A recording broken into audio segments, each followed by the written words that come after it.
Hello, my name's Bev and I'm the author of the book Please Eat, A Mother's Struggle to Free Her Teenage Son from Anorexia, which describes our family's battle with the deadly eating disorder, anorexia nervosa, which my teenage son Ben developed back in 2009 when he was just 15 years old. This post from the 25th of May 2011 is called Some People Are Amazing, Positively Saintly, and it talks about the importance of really good friends when, as a parent, you're going through this. And it's about my friend Sue.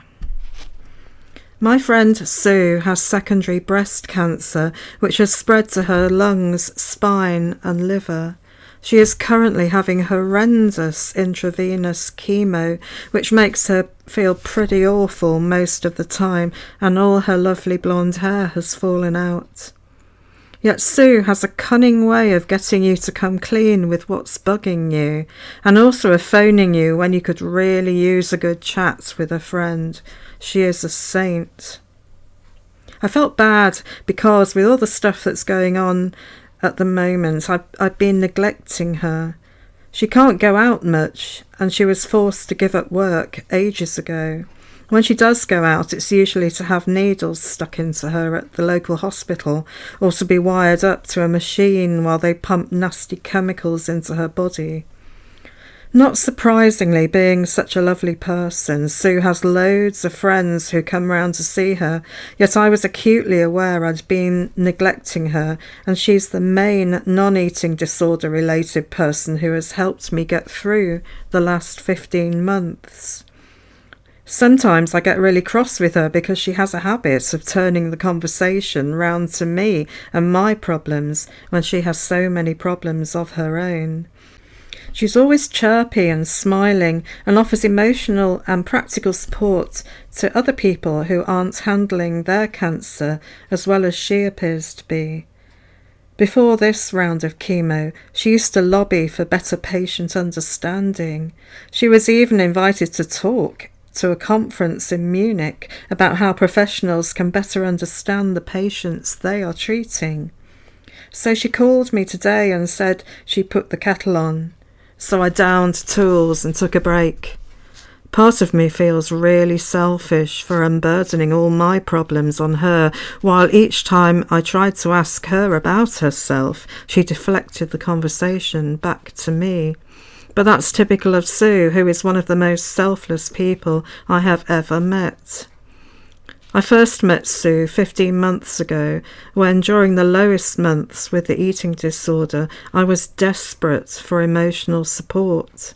An obvious place to find it seemed like the local church. So one Sunday, I sat down in the local church. Everyone ignored me or just gave me polite smiles, and all my instincts cried out for me to walk out and leave. Then this tiny smiling woman rushed over and invited me to sit with her. After the service, we just talked and talked. It was as if we'd known each other for years.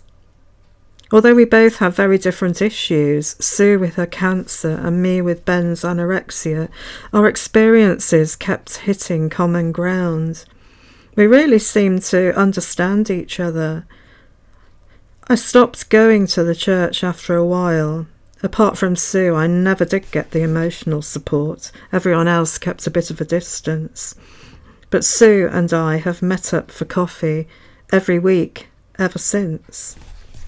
Sometimes I provide hopefully helpful emotional support for her, and sometimes, well, most of the time, she provides it for me, and she did this afternoon.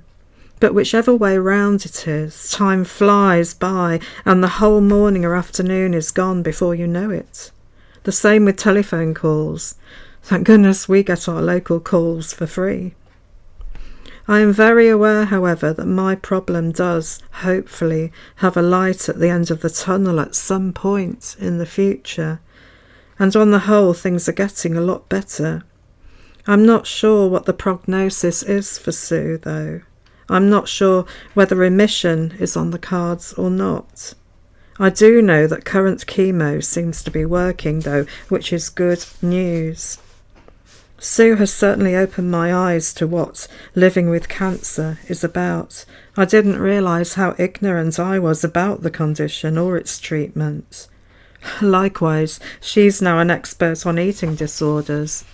I don't know anyone else outside the wonderful eating disorder parent circle that is, with the exception of my dear supportive sister.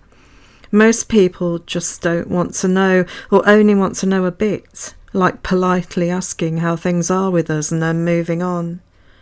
So Sue's taken the edge off my stress today. I should have spent this afternoon working, but what the hell. That's the end of that post. And I dedicated my books to Sue. At the beginning of my book it says, "This book is for my dear friend Sue. Thank you for always being there for us, despite your own life struggles. You are an angel in the truest sense." So in memory of beautiful, wonderful Sue. I feel quite teary talking about her, because she was one of the most wonderful people I've met in my life. Thank you for listening. You'll find a link below to my blog, and you'll also find a link to my website where you can download free PDFs of my blog, and also a link to Amazon where you can buy a copy of my book.